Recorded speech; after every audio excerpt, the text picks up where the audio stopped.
just outside of the lobby as it stands, and they have no utility, which suggests to me it's going to be run, it's going to be gun, it's going to be explosives. Oh, okay. And they're going into the crosshair of Major as well. A man that's always been sick on pistols, but this time around he feels a bit sick. Shut down by Boros. Oh, Boros good for 2. That's the sort of start you want for a player like Boros.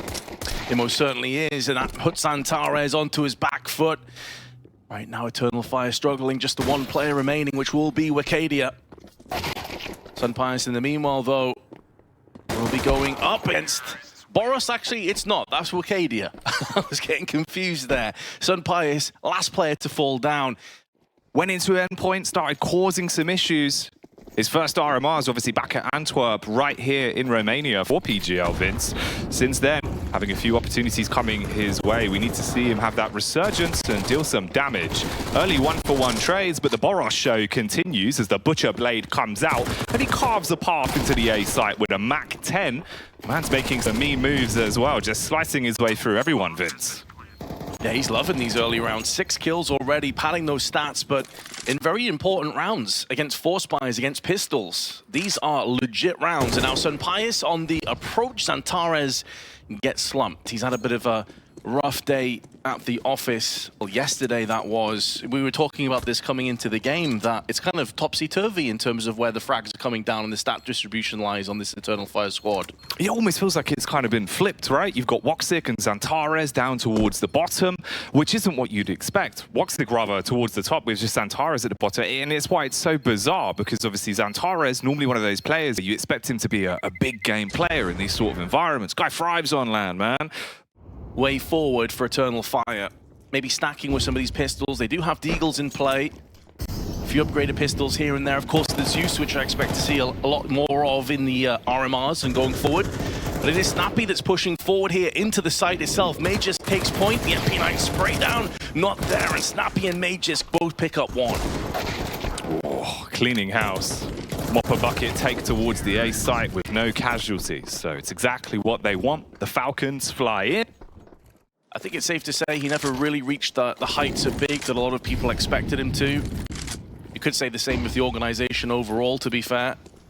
As flashes through into the garage, Magus goes in for the peak, but Wakadia there to repel him swiftly. Not a single casualty on the side of Eternal Fire. Just what they were looking for. We were talking about yesterday the difficulty of CT sides on MR12 with the current situation in Counter-Strike. Losing the first proper rifle round almost feels like a death sentence for the rest of the half. So to get this done successfully is a huge boost to confidence, to economy, and also weaponry. Sunpias yet to die in this half. Maybe thinking about just saving the AK, pulling the plug here and making sure that he's able to come through into that next round, drop the AK across, and someone can trade him out for the AWP. And they go again, but this round is done. Eternal Fire, the Turkish team, get their first success. Getting their first on the board at an opening round on the CT side. And it's nice to see Xantares already making a couple. It's going to be a very important post-plant now. If nothing else, just to tick the economy forward for the T's, but they have lost Madden. Puts it down to Snappy and Boros. 7-1 currently. But with 38 HP by his name, he's going to need Snappy to at least draw away some of that fire. See if he can get a kill from the IGL. And instead, Boros goes down, so it's all upon the shoulders of Snappy. Experience and veterancy certainly going to be on his side, but 3 players, and they know roughly where he is. Molotov down, but it's too shallow, not going to affect him too much. A second kill comes through, but it could buy time for the defuse. It forces Snappy out into the open, and Woxic makes short work of him. A successful retake, but at great cost. 3 players go down. Goes a little bit shallow. Meanwhile, they're going in for the fast play towards the A site. He scales up towards heaven. At the back of the bomb site, Wakadia tries to make the move with the M4 straight through the smoke. He's slain as Boros has picked up another one, Vince. And the round goes down with it. Falcons should have this one in the bag now. A 4th off the back of the plant. Yeah, best case really for Calyx is to hold on to the AUG. $1,600 to his name before the end of this round. Not much to play with, really. Everyone else should be okay. AWP down, as you can see that in heaven. May have been thinking of going and trying retrieving that weapon, but it would have made him very vulnerable in the process. So he's pulled the plug, he's gone back into Garage instead. But this round is the way of Falcons, absolutely. And Boros there, 2 huge kills. That first deke onto Xantares outside, the difference maker. If Xantares shuts down outside, he can focus attention down Secret, or he can go back onto Squeaky again. Very, very important kill. And it's good to see as well, because, again, there's a lot of criticisms and speculation about Boros and his future in this team. I think him having performances like this is going to do the... Now the smoke wall a bit delayed is coming in. Molotov tossed in as well. Going to get extinguished instantly. Sunpius up on red. Oh, the flick is off. Those are the kind of shots he can't miss. And they're going to get so punished off the back of this one as well. Xantares gets a second. You let Xantares continuously take fights, things are going to fall to pieces. They got into the A site, but they've got to rotate off quickly. Drop down through the vent and attempt to recover the round. 34 seconds on the clock as Madden punches in the digits. It's going to be a 4-on-2 retake here, Vince. 2 of them stationed towards the ramp already. And Woxic's looking in. Meanwhile, Magisk's being toyed with towards the vent. So you've got info, at least on the location of one. Madden right on the cusp, the precipice of pushing his way up the ramp and hits the head of Xantares.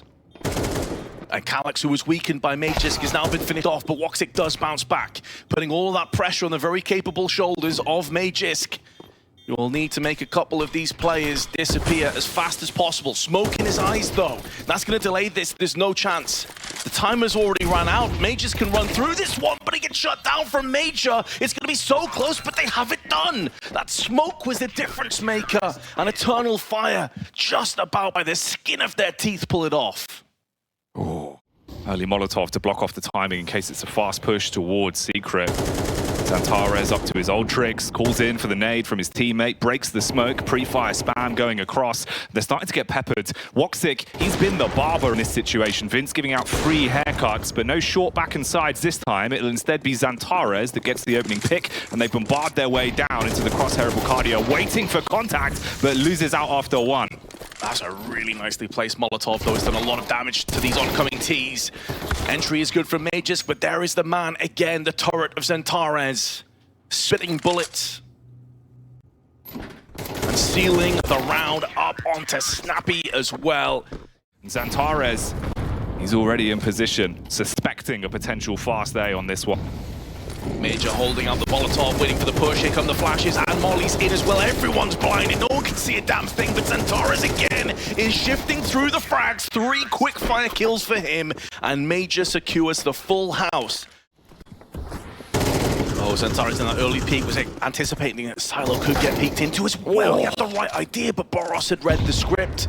Dusts away Xantares before he can find main to retreat into. Arcadia in the meanwhile, in the smoke, hearing footsteps, and strikes like a coiled viper. Suddenly it's Eternal Fire that have the advantage in this round, and it's gone from better to even deadlier as far as Falcons are concerned. They get one back, but it's only Sunpius. He goes for the slow peek and gets punished down from the former Snappy, and Woxic doubles up to... Oh, instant Dink City. Population Madden. As Woxic slays with the Glock. Xantares inside of the hut as well, Vince. He's starting to get a bit antsy. He wants to go for the plays, but the CTs turn up with 2. Snappy on the meanwhile, though, with those Julies, going to try and put them down range. Does a lot of damage to Calyx, but he's able to find some reprieve and sanctuary down on the vents. And Arcadia in the meanwhile going to be going in for that plant. So that's suddenly thrown a real wrench in the works here as far as Falcons are concerned. They felt pretty comfortable. Now they're going to be drawn out from Arcadia. There's a flank going around into ramp as well. That's going to be Calyx this time, but Boros, a very important kill. If Arcadia could have picked up one, that could have really put this one into a difficult round for Falcons. As it stands, though, Calyx at range, who was already low, gets finalized, and a comfortable defuse for Falcons. It does offer options for Eternal Fire, but so far so good for Falcons on their CT side. Madden with a flashbang, pops himself back in to go for another peek, seeing if he can deal damage with a 5-7, but he's blocked off. Molly removes his opportunity to strike again. Woxic moving in, but through the smoke, Boros chimes in with another deagle kill. Suddenly, you're the one with the advantage. It's a 3 versus 2, but they've got to clear up high, lying in wait on the elevated position. Bucharest strikes down, hammer to the head of Boros. And Magisk with a deagle puts it in a 1v1, Vince. Time to work with. Slips onto the back of the bomb site. Nades for days, though, and the Molotov makes it awkward. He's trying to edge on the side of it. Wanted to commit to the bomb plant, but no time to work with. It's slipping away from him. And he realizes he's got to force himself into a position to be peaked and then get the stick going. No need to fight into it. Runs round the corner. He might get the frag, but the round itself is gone. Oh, you saw that big sigh from Magisk afterwards. The adrenaline surging, but I mentioned this at the start of the round, Jackie. No kits available on the side. Okay, making sure he doesn't get pinched from back, can focus his attention outside instead. Those smokes going to fade in the next few moments. Another one has been erected into main.